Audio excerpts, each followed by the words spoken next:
Welcome to Pindar Poetry. We hope you learned something new. You will start by ensuring the Python releases you want are actually installed on your machine. Once done, open Vscode and verify the Microsoft Python extension is installed so the UI recognizes interpreters. Next, make sure the interpreter is reachable, either on system path or through Vshims, so Vscode can list it.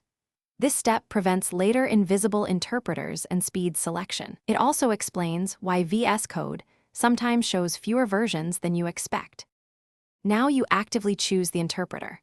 Open the command palette, run Python, select interpreter, and pick the exact version you installed, confirm the full path and version number.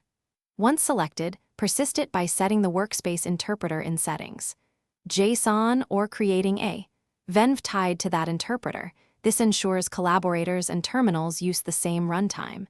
If you use virtualenv or pipenv, point the workspace to the virtual environment executable, so extensions and debug sessions use the intended Python. To finish, restart Vscode and the integrated terminal so environment variables reload and the interpreter selection takes effect. Then validate by running Python version inside the Vscode terminal. Make sure it matches the interpreter shown in the status bar. If the version is wrong or missing, refresh the interpreter list, check that path or Vshims are configured correctly, and inspect settings. JSON for conflicting Python path entries.